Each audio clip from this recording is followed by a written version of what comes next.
Hello and welcome to Friday Live. You are right here on the Your Strata Property Facebook page. I am Amanda Farmer, Strata lawyer, ready to talk Strata with you this Friday. This is where we are every couple of weeks or so. We try to make it here for a live chat, a wrap up of the week in Strata. What's been going on for you? What's been going on for me?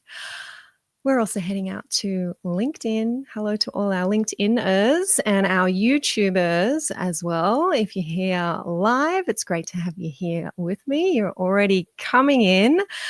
And if you're catching the replay, special hello to those on the replay. You might have noticed that Facebook has changed up its rules recently. The replay doesn't sit on the Facebook page for very long. That's a Facebook thing. That's not an us thing. YouTube, we have the replays up there for as long as YouTube wants to have them.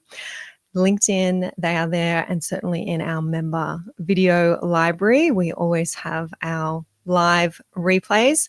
But Facebook, if you're thinking about coming around in a couple of weeks after we've gone live, you probably won't find the video on Facebook.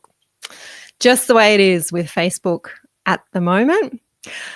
So if you are here with me live, great to have you. Those hellos coming in. Hey, Sean O, good to have you with me. Daryl, nice to see you. And I know there's a few of you who are often here on a Friday who I'm going to be seeing in person.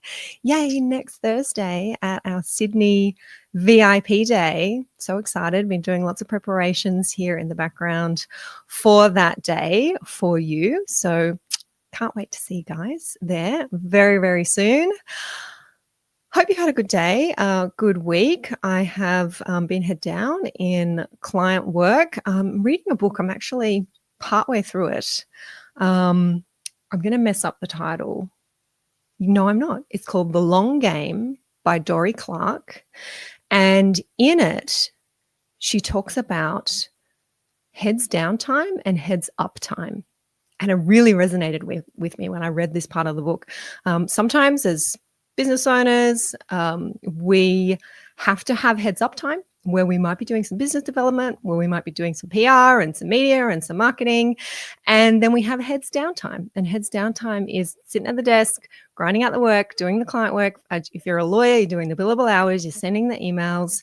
And she had this really great way of articulating heads up time, heads down time. And so now I'm in the habit of saying I had some heads down time this week, and it's going to be, I think, a little bit of heads up time next week, connecting with some of you in person. If you can relate to that, let me know. But it's a nice way to structure your month, I think. Next Friday. Yeah. Did I say next Thursday? Did I get the day? It's because we've got a Thursday VIP day in Mudgee in 2026 and a Friday VIP day in Sydney next week. So yes, Daryl, next Friday, 17th of October, we'll be in Sydney together. Hey, Jacqueline. Hey, Kristen. Saying, glad to have made it here today. You probably had a big day, Kristen. Hey, Suzanne. Awesome. Okay. Rochelle has given me the thumbs up that the live video is actually showing up on the page in the feed because, just don't know with Facebook sometimes. So glad you could find us. Glad everybody is here and ready to go. We had our very first member Q&A call, group Q&A call last week. How fun was that? A number of you were there live with me, and I know that some of you caught the replay as well. I'm calling it a huge success. It was, 9 years of the membership, and the first time that I have done a group member Q&A call. It was fantastic. It was a new live format. We were over on Zoom, giving our Your Strata Property members the chance to bring their specific, some of them a little detailed Strata questions to the table and get my detailed, practical, pre-prepared guidance in real time. Yes, we are going to be rolling out regular member Q&A calls from here on out. So members, keep an eye on your inbox. What I plan to do is set the year's dates. So our Q&A calls for the year ahead, to set those dates in advance, you can get them in the diary, so that if you can make it live, that's awesome. You've already got that in the calendar. Otherwise, if you can't make it live, the recording of the call will be tucked into our member video library. Last week's call is already there in our member video library. We've got a new category in our videos library. On that video library page, you'll see for our group member Q&A calls. That's as opposed to the one-on-one member calls that members have an opportunity to book in with me. One-on-one calls, more opportunity now to be getting that time with me in a group call as well. Feedback so far has been excellent. I think I heard from one of our Strata manager members who said, Amanda, you said during the call that, you'd covered this particular question before. It was about amending your NCAT application. If you commenced NCAT proceedings and you want to change the orders that you're seeking because something's happened that's changed your position and you want to amend, how do you do that? And that question's come up a few times in the member forum, and I have answered it there in writing for our members. But I answered it in a lot more detail on the member call and shared an example of an amended NCAT application, how technically you set that out, how you file it, what you ask for from the tribunal, what you say to the other side. One of our Strata managers popped into my inbox and said, Amanda, you're exactly right. Everybody learns differently. And for someone reading in the forum how to do it, they're going to get it and go, that's helpful. But others being able to watch that video and see how you share that content on the screen has been really helpful. So I am happy to provide the education that we provide here in those different formats, and love hearing from you that it works for you. Our call last week, not just that question of how to amend NCAT applications. We talked about what to do when your Strata manager alters your motion before they put it on the agenda. One of our members, Mary, was having a bit of a run-in with her Strata manager about that, saying, that's not the motion that I wanted on the agenda. Can my Strata manager change it? What should I do now? What should I say to the Strata manager? What should I say to the owners who are seeing now this motion on the agenda that says, this is a motion requisitioned by Mary, and it ain't. It's not what I wanted. It's not what I put on the agenda. What should I do? So we walk through that in the Q&A call. How do owners veto a Strata committee decision? How do you prevent your Strata committee from making a decision on a particular issue? Technical, little understood, a little known section in our New South Wales legislation that allows our owners to do that. That veto power can be very powerful. It's one that I'm often using with my lot owner clients. We had a question about how to control excessive unsafe storage in car spaces, and a question about upcoming Strata committee training. What is it likely to look like? What might the course outline be? So I was able to share a little bit of inside info on that one with our members. So great session. If you haven't caught it, the video is over in our member video library. And if you are not a member, as always, I'd love to invite you to come and join us on the inside. You can become a member today, and you can access the full recording of that call. You can access our big library of past one-on-one calls that I've had with owners, with Strata managers, and you can make sure that you aren't going to miss out on our next member Q&A call. You can join us right now over at stratamembership.com. Love to have you with us. All right, we got lots of you coming in. If you got my email this afternoon, you will know that I plan to cover off a case, an NCAT case. We love a case. We love a Strata story. That's what cases are. They are the real life Strata stories that make us all tick. I am going to get into that one pretty soon. I'm going to try and finish up on time, if not before today. We usually like to run for an hour, and I don't want to run over today. I've got a special dinner to attend tonight, celebrating a birthday in the family. Alrighty. Hey, Bill and Ben, who is here. I think I said hi to Suzanne. Sean M is here. How are you going? I love how you're all getting to know each other. I think some of you have not met in person. You haven't met in person, but you're old friends, your old mates from being here, turning up live. Jacqueline saying, haha, trying to veto committee motions when committees don't meet and therefore don't provide agendas. Yeah, it's a tricky one. It is a tricky one, and I talked about that on the call, Jacqueline, that this concept of having a veto power is what tells us in the legislation, is the legislation telling us that strata committees should be making their decisions in properly convened meetings. Otherwise, the veto power has no work to do. Right. And when we interpret legislation as lawyers, we give every section and the words in each section a job to do. So you're not the first one to raise that the veto power is only as good as the meeting at which it can be exercised or before which it can be exercised. And it only works if owners know ahead of time what it is that their strata committees are going to be deciding on. Take your point on that one. All right. We did have a podcast as well out this week, podcast episode number 465. I was chatting to not one, but two guests, Marty Hearn and Amelia Causa from Quantum Fire Protection. If you've got that one, let me know. I know when I was promoting it, there were many of you over on LinkedIn and here on Facebook saying, oh, looking forward to hearing about this one. We even had somebody, your name escapes me, but if you're here, very kindly posted under the episode that you're working with Quantum Fire Protection and how great they have been.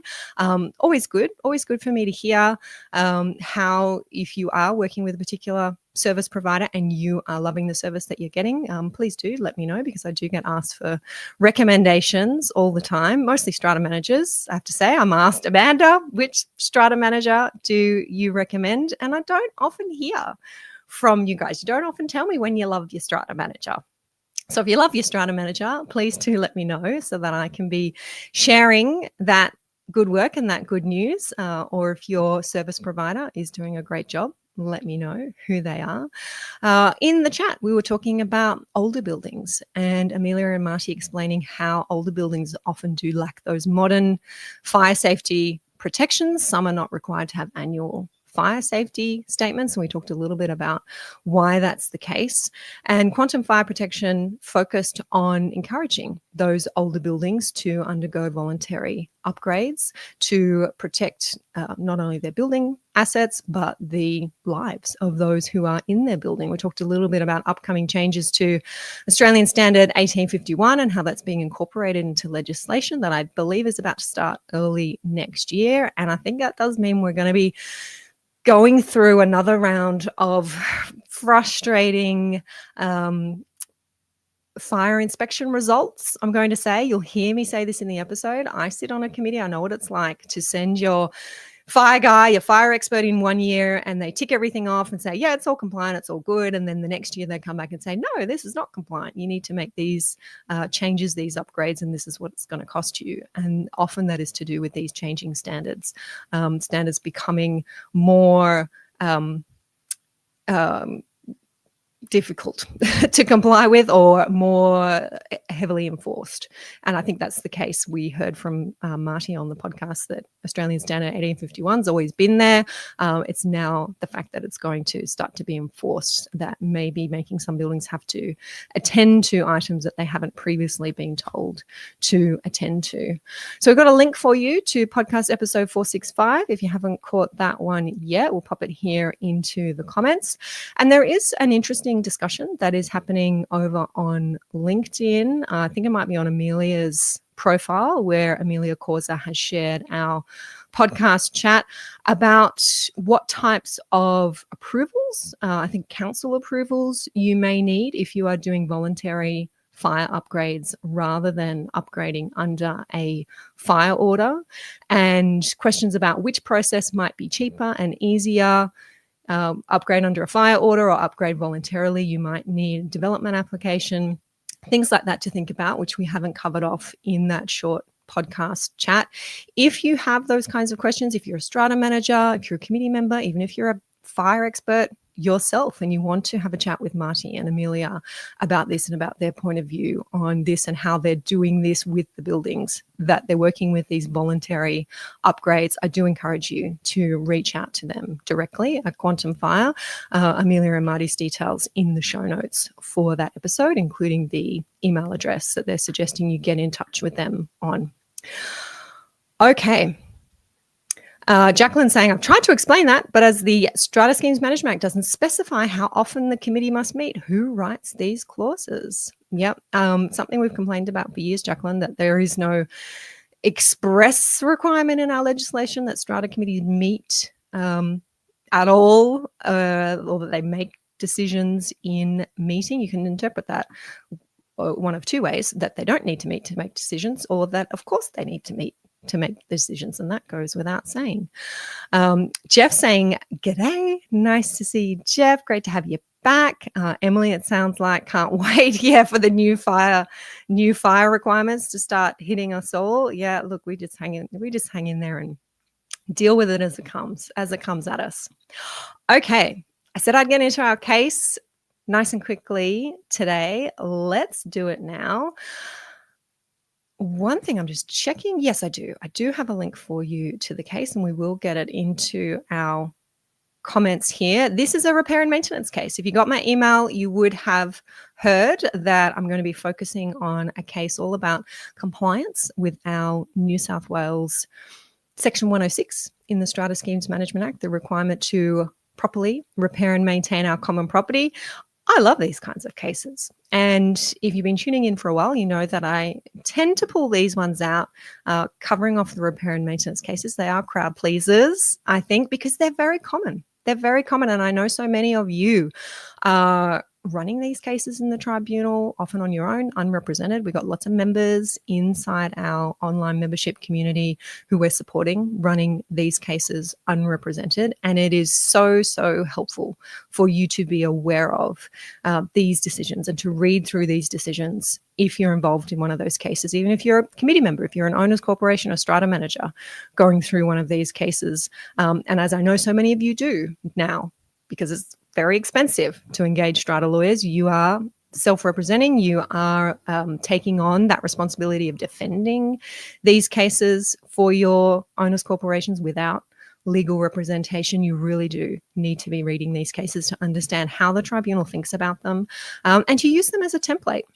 If you're an applicant and you're reading a case where an owner has been successful, and this owner has been successful, the case I'm going to share with you, you want to be looking at why. What did they do? How did they present their evidence? In what ways was the tribunal maybe critical of the owners corporation, or said the applicant could have done something different or done something better? Let's learn from the mistakes of others rather than, where we can avoid them, making them ourselves. So that's why I like to bring you these cases. When I come across one of these repair and maintenance cases that is really well set out, addresses the law very clearly, explains the law very clearly, and also it becomes a winner for Friday Live if it touches on maybe some other issues, not just repair and maintenance, but maybe the tribunal member might make some comments about how the strata manager did things, or what the committee could or should have done, or if the committee took a certain position in the proceedings, why that was wrong. If it's got a little extra bonus in there that's not strictly to do with Section 106, but might be about some other issues that are relevant to you, then it's absolutely going to be one that I bring to Friday Live for you. So that's why I have chosen this week's case. It is called Waterworld, Pure Drinking Water, and the owners of Strata Plan number 69536. I'm bringing it onto the screen here for you. You're going to learn why this lot owner, this applicant, is called Waterworld in just a moment. Now, as I like to do for you here when I'm sharing these cases, I have highlighted the parts that I want to focus on and the parts that I think you should focus on. This copy of the case, this highlighted copy of the case, will be popped into our member Q&A forum shortly after today, because I know our members often ask me, Amanda, can we grab that highlighted, annotated copy there off you? So yes, this one we make available to our members. Otherwise, this is a reported case. So I've pulled this off Ostley.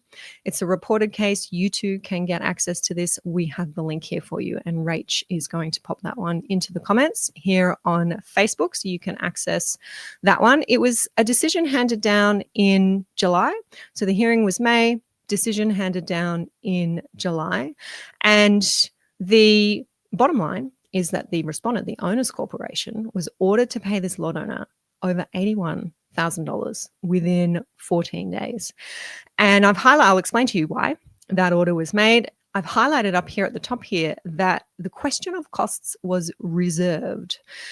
Now, this is a great opportunity for me to share with you some points of procedure in the tribunal. There's a couple of these that come up. Another reason why I've selected this case to share with you. What does reserve the question of costs means? It means that the parties want the tribunal to make a decision about whether there should be a cost order or not in the case. Tribunal says, I'm not going to make that decision now. I'm going to reserve that decision. I'm going to park it for a moment, and here you'll see follows a set of directions for the filing of submissions on the question of costs. So if the applicant wants to seek costs, they've been successful. If they want to seek costs, they can file submissions. Respondent can then file submissions in reply. So tribunal saying, I'm not deciding it just yet. I'm going to reserve. I'm going to read those submissions and then I'll make a decision about costs. So this term reserve, you'll sometimes hear that for judgments as well or decisions. A tribunal will say, I'm reserving my decision. And that's probably, yep, that's what happened on this case. The hearing date was on the 14th of May. Tribunal did not make a decision on that date. They may have, depending on sort of what was happening at the end of that hearing, the tribunal member may have said, I'm reserving my decision on the case and I'll deliver my decision in writing. They did that on the 7th of July. So that's what that term means. Debbie saying, love legal terms. Yep, I love them too, Debbie. There's plenty of them out there. Okay, so what happened in this case? We had an applicant who was the owner of lot 12, and this was a commercial lot. Turns out that this is what seems to me like an industrial strata plan in Sydney. The respondent is the owner's corporation, so commercial lot owner suing the owner's corporation, seeking money, seeking compensation for their loss and damage, which they say was caused by the owner's corporation's breach of its statutory obligation pursuant to Section 106. That is the section that says an owner's corporation must properly maintain and keep in a state of good and serviceable repair the common property. Now, I know many of you saying, yep, Amanda, got that, very familiar with that, run that case and won it, had that case run against us. And tribunal actually says, I think, I'm not sure if I've highlighted it here in this summary, but tribunal says these are very common. These are very common applications before the tribunal, and tribunal certainly has jurisdiction to decide these questions. So Mr. Koumoulis represented the applicant as the director of that company. The company is Waterworld. Mr. Koumoulis represented his own company, and Ms. Grant is a member of the Strata Committee and represented the owner's corporation. So we have self-represented parties here. And you might be thinking, well, how come the question of costs came up, Amanda, if these parties are self-represented?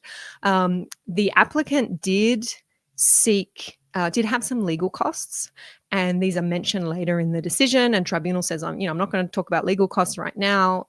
If you want to seek a cost order later, we'll deal with that. So it may be that the applicant did have a lawyer in the background helping out his company, but that lawyer did not appear at the hearing. And that is something that we Strata lawyers do. Might be a cost-saving exercise for our clients that they don't want us to actually appear at the hearing, but want us to help them put their application together, look at their evidence, let them know what they need to prove and how they do that, and write their submissions for them. Some Strata lawyers will do that. I often do that for clients.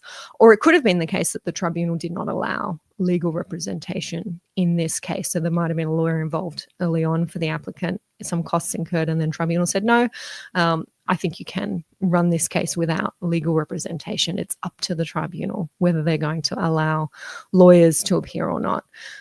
So self-represented parties, even though there were some legal costs involved, that's how that may have worked out.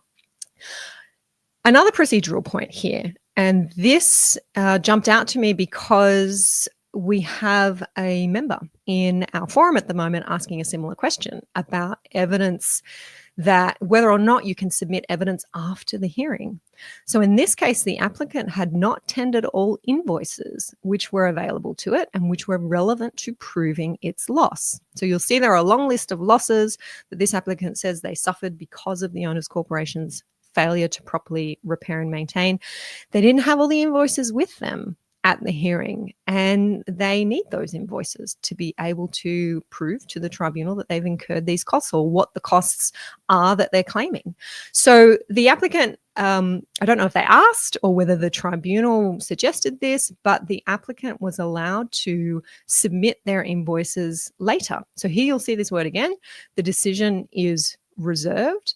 The applicant is to provide the respondent, owners corporation, and lodge with the tribunal any further invoices on which it intends to rely. And then the tribunal took those invoices into account when making its decision. So there's a little tip there for our applicants, and quite clever of this applicant to be aware of this or to ask for this, not being legally represented.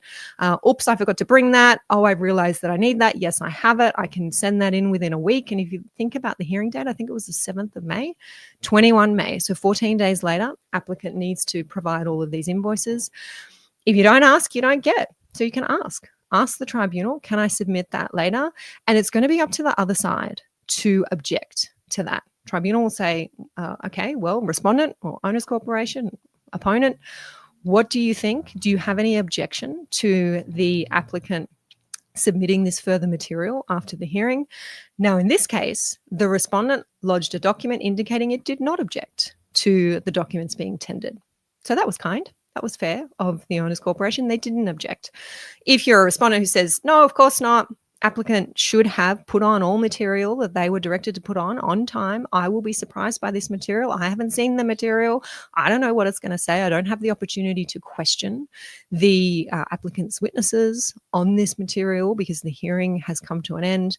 I object to this being tendered. I think tribunals' primary position would usually be to say no further evidence after the hearing has closed for all of those reasons. That evidence can't be tested. But if the respondent consents, then tribunal doesn't have to think too hard about it. And in this case, made those orders saying that those additional invoices could be tendered after the hearing. Another important point of procedure here, I suppose, or just practicality, the applicant had some documents that it had put on a drive, I think, or maybe uploaded to a drive in the cloud somewhere.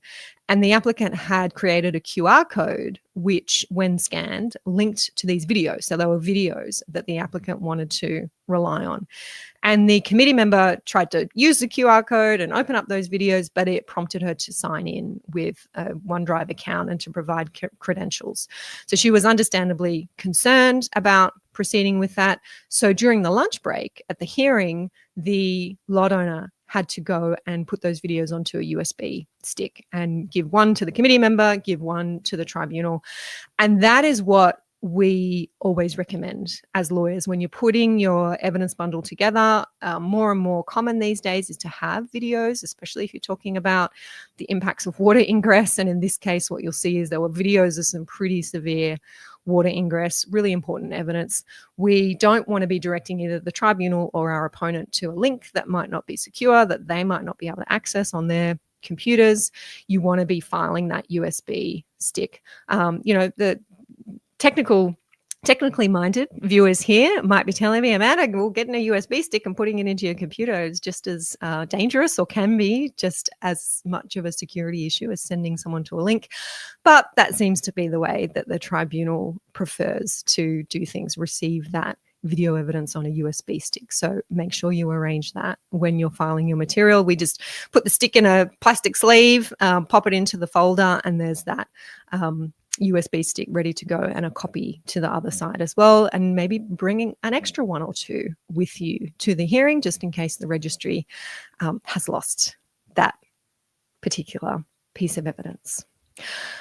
Okay, so USB storage devices arranged and served. There was an objection to the owners corporation not being given prior access to inspect items of claimed loss, and that it hadn't previously been given information like these missing invoices. Tribunal says, I'll take those submissions into account, but the owners corporation did not apply for an adjournment and did not seek to file more evidence in response. So there's some hints here, right? If you are a party to proceedings and you're saying, I've been surprised by some evidence, or we haven't been given the opportunity to go and look at the place, we haven't been given access, or we haven't seen photos, or today's the first time we're seeing photos, today's the first time we're seeing this video and we're here at the hearing, you can ask for an adjournment. You can say, I've been taken by surprise. I need time to consider this. I'm a committee member. I need time to get instructions. You can ask, but if you don't ask, you don't get. And there might be reasons why you don't ask, and there may have been reasons why this committee member didn't ask, and that was a smart decision to make. You don't necessarily want to incur costs or have to face a cost order for seeking an adjournment when there's a room full of lawyers and they're going to ask for their costs of the day. You might want the case to be concluded more quickly, and you don't want to have to come back for another day.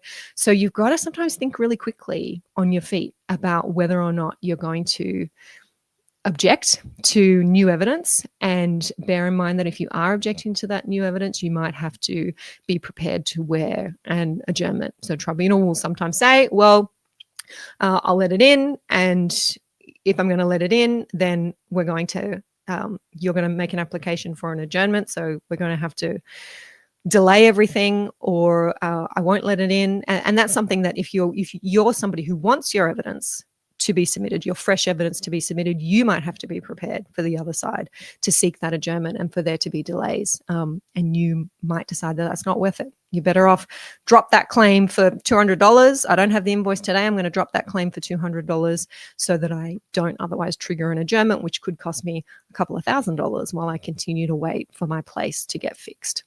So always thinking about the consequences of our decisions when we're in the middle of litigation. Super easy for a lawyer to say and for a lawyer to think that way, I know, when we're so used to it. But I just like to drop these tips in there for you if you're not a lawyer and you are self-representing, to be aware that things can go in these directions when you're in the heat of a hearing. Nice to see you here, Shana. I can see your note there. Better late than never. You are welcome. All right. So what happened? The tribunal found that the applicant, this commercial owner, was conducting a water bottling business for the past 25 years, hence the cool name of this case. Two-story building. The lot has two levels. Lower level is the factory floor where we're bottling and packaging the water. There's a mezzanine level from which we have the admin functions of the business. We got computers, cabinets, office furniture used by the applicant on this mezzanine floor.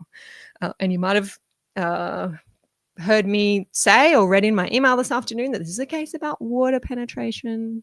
So you might start to think, okay, so we've got an office there and we've got expensive computer equipment.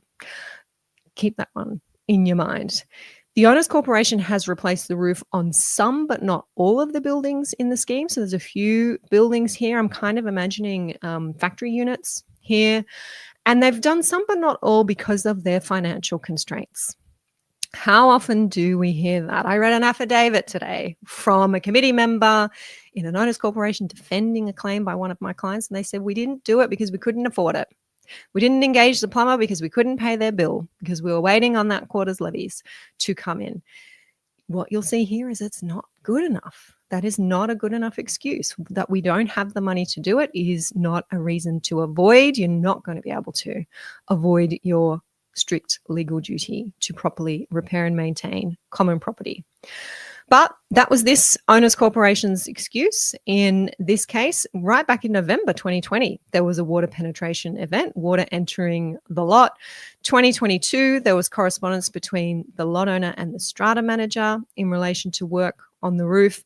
The emails around that time show a disagreement between the lot owner and the strata manager about who's liable for the roof work. And the tribunal gives us a quick summary here. The owners corporation at that time required the applicant to meet the costs of a portion of the roof work and said the owners corporation would meet the balance.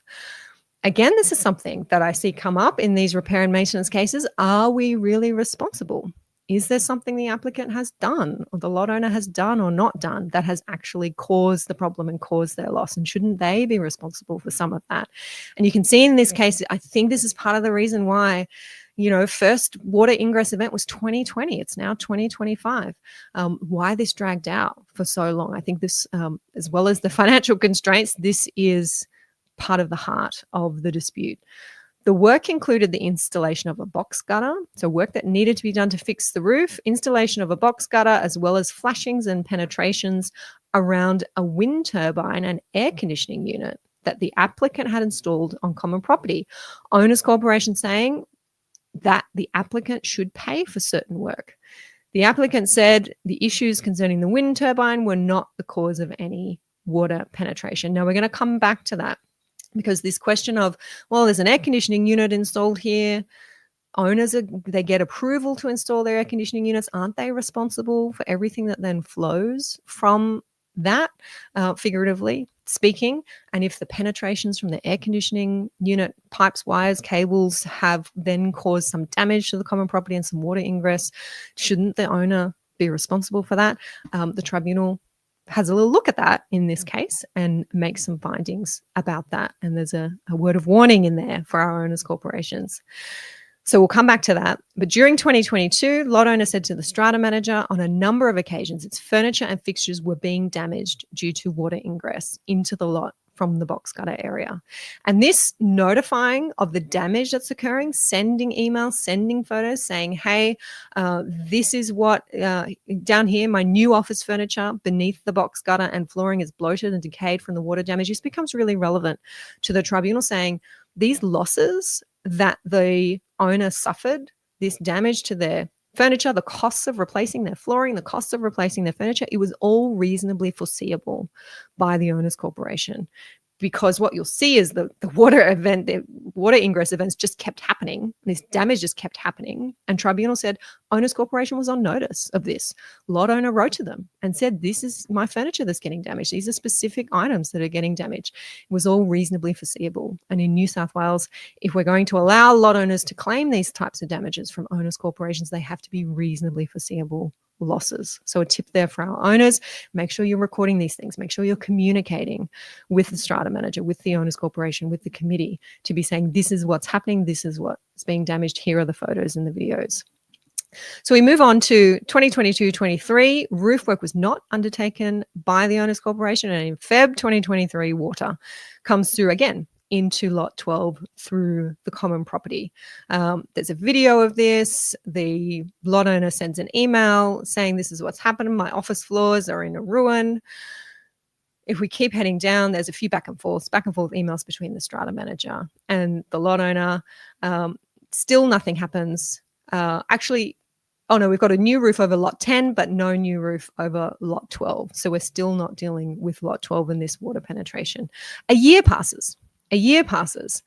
And guess what? It's almost a year to the day. This poor owner must have been thinking, why me? Why is this happening to me? A year later, there is another significant water penetration into the lot from heavy rain. And this was significant. The owner takes a video, 3 minutes, 45 seconds, shows water entering from multiple points in the ceiling. Numerous buckets and containers are depicted. So you can just see the tribunal watching this video. I mean, it's damning evidence for the owners corporation. Buckets around the office floor attempting to catch water dripping from above. It's coming from the roof, then through to the mezzanine level, and then onto the factory floor. The owners corporation does not dispute this. I can't see how they could have. The owners corporation says, yep, we know water penetration into lot 12 in February 2023 and February 2024. And the committee member says, well, there's a number of lots that have leaks. The roof is pretty old, and this type of situation needs constant monitoring. Okay, that's what they say. It is not a good enough excuse. And I know there'd be many of you owners who are tuning in thinking, that's what my owners corporation says. It's old. We're dealing with it. We're trying to do this in an affordable way. We just need to monitor this. Tribunal's going to say that is not good enough. That is not meeting your legal obligation. So applicant had an expert report. And if you're an owner who've ever talked to me about bringing this kind of application to the tribunal, my words will be ringing in your ears. You must have expert evidence. You are not necessarily an expert unless you're actually a builder or an engineer. Even then, I suggest don't make your own report. Engage somebody. I, your lawyer, am not an expert. Tribunal is not an expert. They need an expert report explaining what it is that's causing the water ingress and how to fix it. So this applicant had a pretty good, pretty clear report. The report concluded, in my professional opinion, says the expert, based solely on conditions observed since February 23, the roof is beyond practical repair. Continued patching is only going to perpetuate further damage and disruption. Full roof replacement is now the only viable solution. So that is what this expert says needs to happen. There's photographs in there. I highlighted this because I could just see it. There's apparently a photograph taken from the office towards the box gutter. A physical gap is visible between the box gutter as installed and the adjacent roof area, such that the sky is clearly visible. The tribunal says, I find that gap, this was one of the causes of the water ingress in February 2024. I bet that it was. We are actually sitting in the office looking up and looking at the sky. I think water is going to be coming in and causing damage. So that's the applicant's expert report. And what I noticed, it's not really mentioned in here.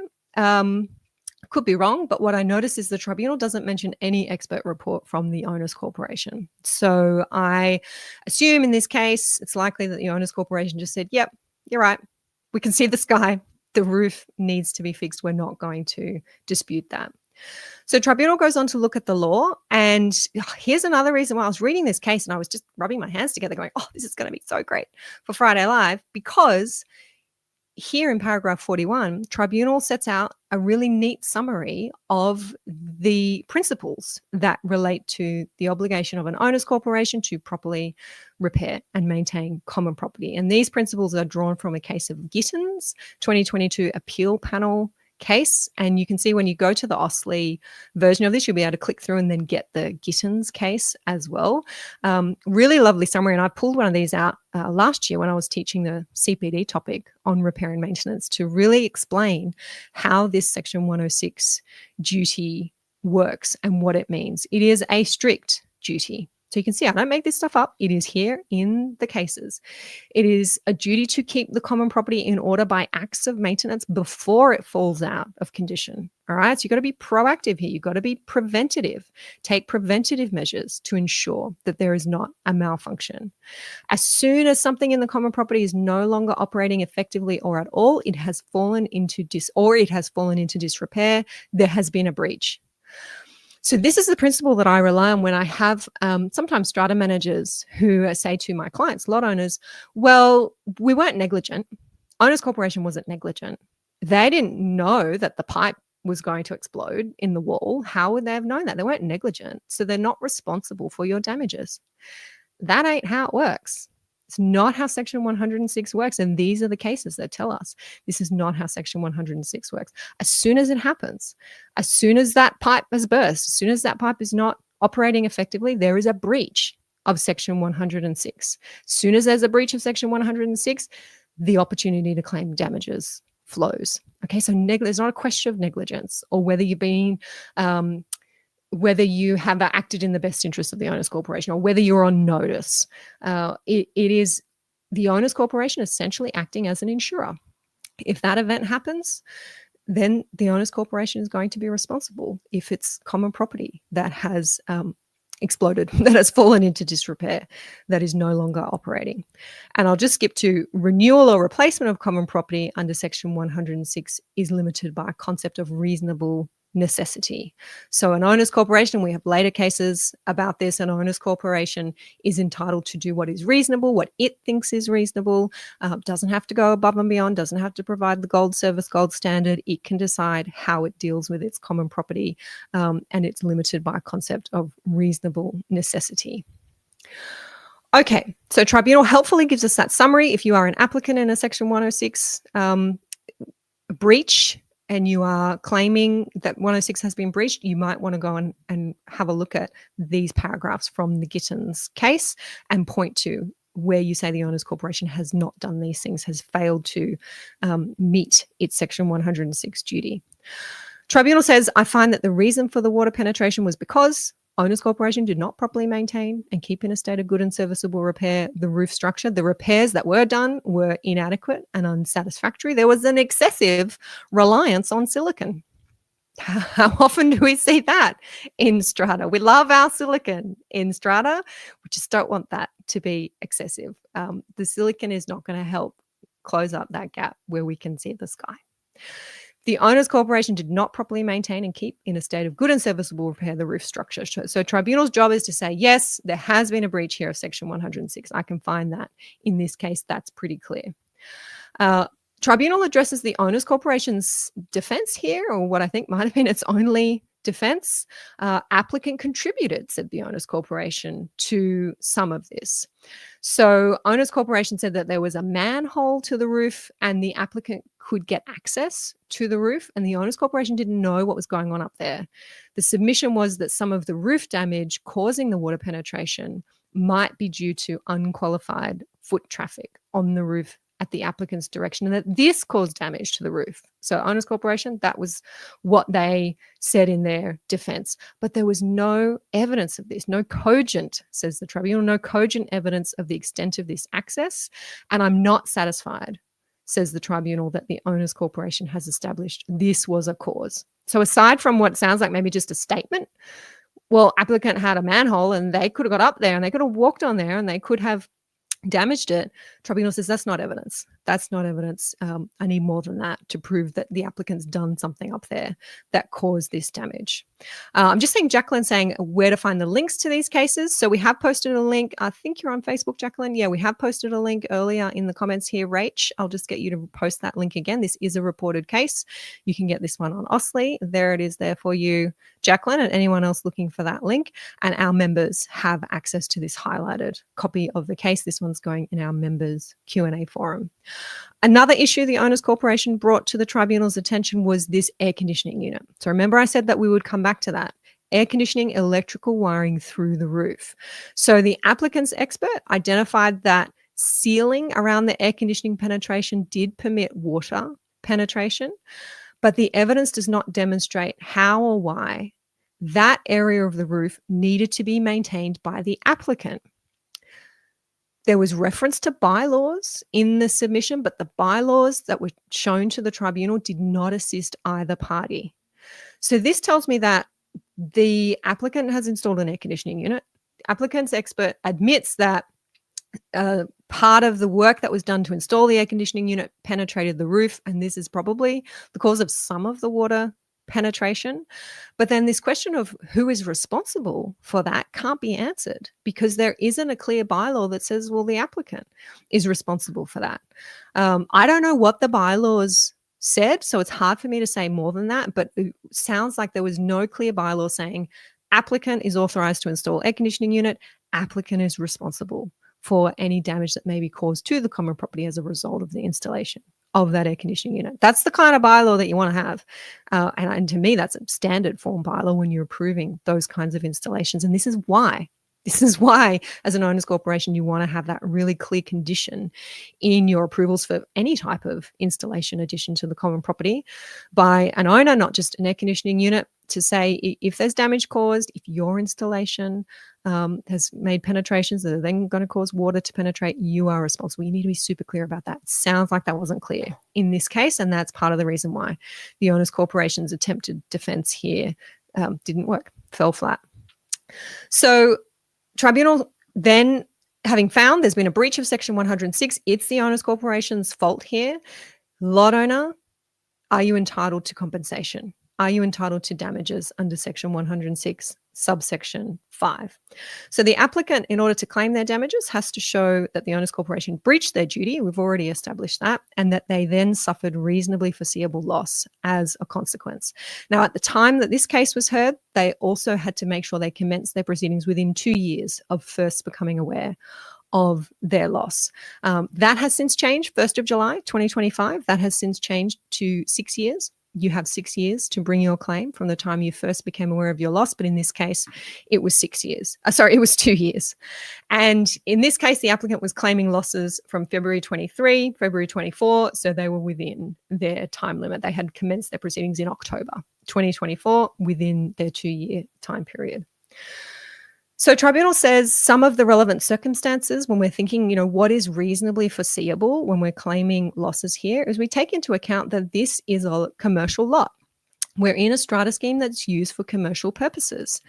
And for owners to undertake commercial activities, they're going to have things like computers and office furniture and office fixtures, carpet and flooring. That's all going to be in the lot. And it's likely that if there's a breach of a duty to properly repair and maintain common property, it's likely that these things are then going to be damaged, especially if we're talking about water penetration.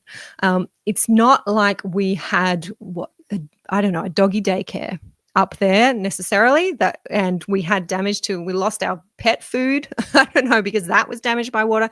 That may not be reasonably foreseeable if we're in an industrial complex and not approved for that kind of business use. But we're here, it's a bottling plant. We're going to have an office. We're going to have computers and office fittings and fixtures. It's reasonably foreseeable that those things would be damaged, and that would be the type of loss that this owner would be claiming. Looking at the emails that the lot owner sent to the strata manager, when the roof was failing, the owner was referring to damage to equipment, furniture, and fittings. Remember, I highlighted this one to say how important that was when the tribunal came back around and said, yeah, this was reasonably foreseeable because the owner was talking about it. The owner was telling the strata manager, I'm suffering these losses right now. This needs to be fixed. Tribunal said that the lot owner was an honest witness whose evidence was truthful. He gave honest answers, even when those answers were not favorable to his case. So important. So important. You might be sitting in that witness box and you're thinking, and I know how you think, you're being cross-examined by a lawyer. Where are they going with this? Why are they asking me that? Oh, if I say that, then they're going to make this submission and this is where they're taking it. Please don't ever overthink it when you are sitting in the witness box. That is very dangerous. It can sometimes lead to you coming across as not a credible witness, because you might say things like, oh, I don't remember, when really you do remember, but you just know that the answer is not favorable to your case. You are better off.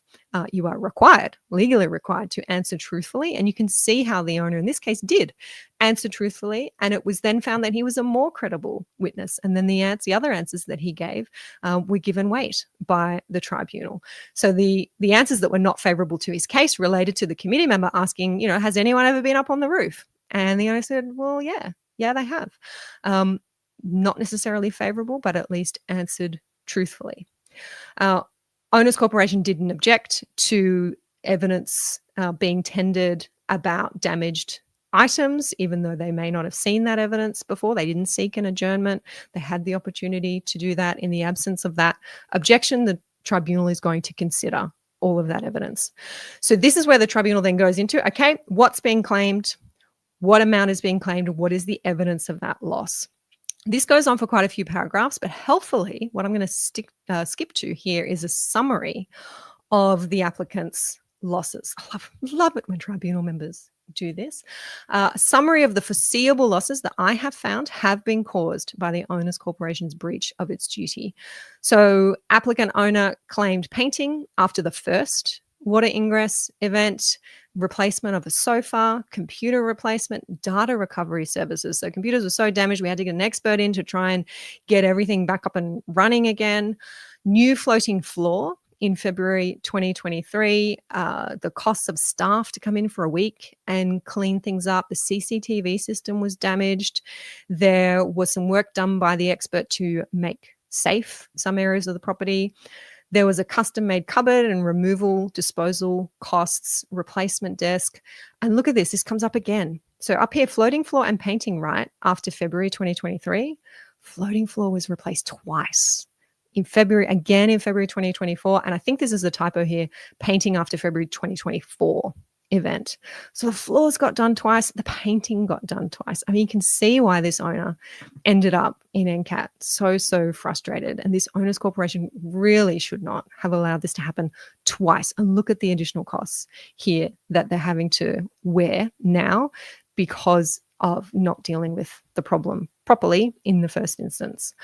Total amount, just over $81,000, reasonably foreseeable losses that the tribunal found had occurred as a result of the Owners Corporation's breach of its duty. Now, before it wraps up, the tribunal gives us another little gift here that makes me really happy because I can share it with you here on live. It's another great teaching point for me. The owners corporation contended that the applicant's insurance policy should cover the applicant's loss. How often do you hear that? I hear it a lot where I have strata managers reply and say, oh, we won't cover the carpet. We won't cover the wet carpet or the moldy carpet or the damaged carpet. That's on the lot owner and they should claim that under their insurance. Or it might be that the owners corporation will say, well, we're not going to deal with any of it. Lot owner, go and claim it on your contents insurance.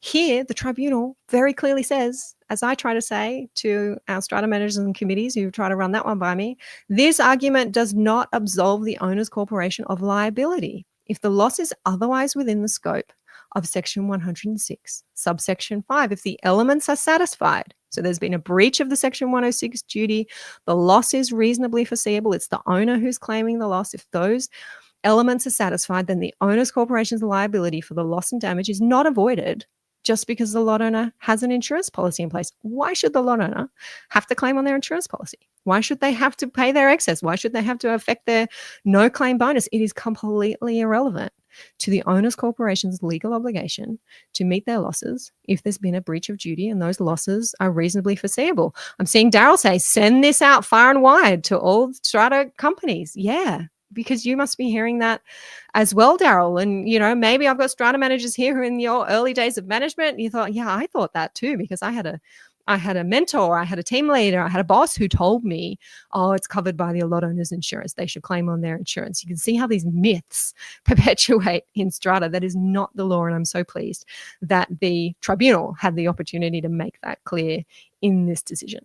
Tribunal goes on to say that, you know, even if the lot owner did claim on their insurance, then that insurer would have a right of subrogation under the policy. So that insurer could then go and stand in the shoes of the lot owner and sue the owners corporation. So you're really not helping yourself out here, owners corporation, by getting involved at all in whether or not the lot owner has insurance. Just put that out of your minds.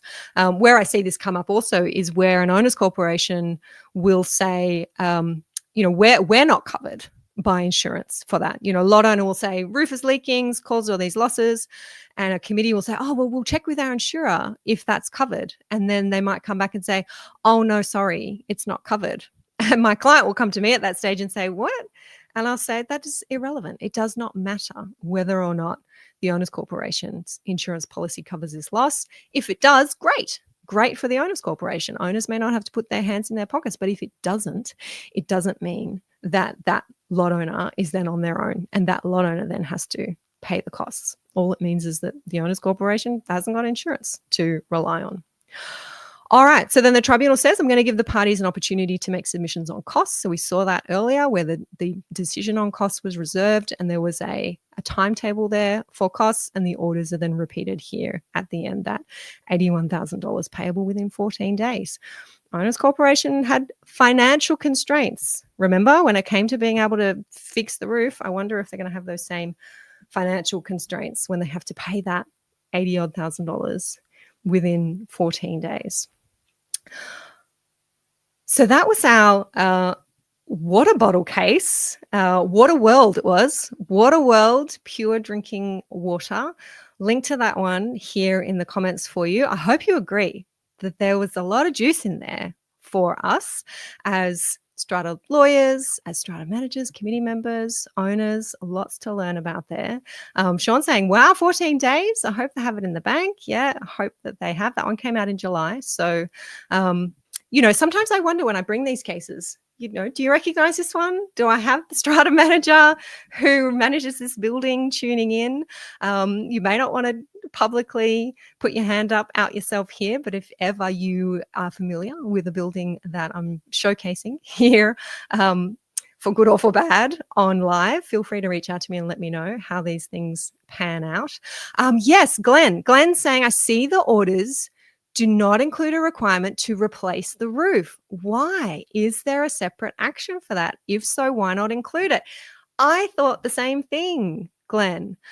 And it's not addressed at all. I mean, I've read this pretty quickly. You'll see when you get this printout that it was printed at 3:30. I read this pretty quickly, but I didn't see that either. So in terms of why no order, because the lot owner didn't ask for one. Lot owner did not ask for an order to fix the roof. The question is why? Did the lot owner not ask for an order to fix the roof? Maybe it's been done. Maybe it's been done. Maybe this is an example of whether there was an amended application. I mean, that would have been referenced, I think, in the decision. So possible that that's where it started out, and then the roof did get fixed, and now we just claim our damages. But if the roof hadn't been fixed, then the lot owner really should have sought an order that the work be done as well, a work order plus the compensation, because you need to. It's one of the legal rules, I'm going to say, that you should bring all the actions that are available to you. You should bring them all at the same time.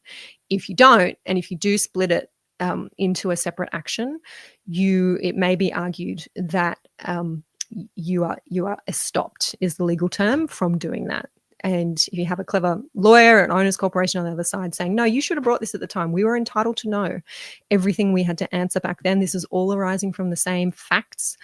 You should have brought that claim earlier. It's too late to bring it now. I hope that owner didn't make that mistake. I suspect that the case was that the roof was already underway. The fix was happening, as it absolutely should have been. Alan saying, was the applicant for the orders required to contribute to the 81,000? Well, I think they would have been, because there's no order quarantining them. And I advise my clients now, since a case, we talked about this in the member forum. If any of the members remember it, you can pop it in. But there's a case where a lot owner was successful in quarantining themselves from the damages award. And I think in that case, it was hundreds of thousands of dollars. And the tribunal in that case, I think it's a single member tribunal decision. Tribunal went through the reasons why. I think I do have the power to make an order quarantining this applicant from contributing to this order. And it might not matter in a really big building where your unit entitlement proportion is quite low, but in a small building with a big award, it could be $50,000 that you might have to contribute. So always seek an order. If you're an owner seeking compensation like that, my suggestion is always think about how you can incorporate an order to quarantine yourself from that. It is possible in New South Wales on the authority of that case that we've talked about in the forum. All right.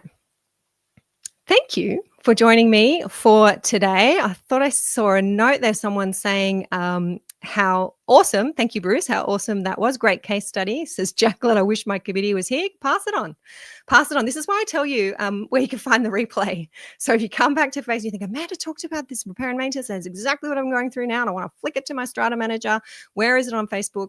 YouTube. YouTube is the place where it's living. It's got a little bit more longevity at the moment from these platforms. If you are a member, then I can always give you a download copy of it as well. You've got access to that in our library. All right. I thought that was a fun case as well. I got to run to meet our birthday dinner commitments tonight. Not my birthday, but a birthday in the family. Looking forward to relaxing with family tonight. I hope you have a fantastic weekend in or out of Strata. Thank you for joining me on this Friday. I will see a number of you in person live at our Sydney VIP Day next Friday, 17th of October at the Kimpton Margot Hotel in Sydney. I'll be sharing some photos, some videos from that, hopefully with you, and letting you know how we get on. Catch up with you all sometime soon. Bye for now.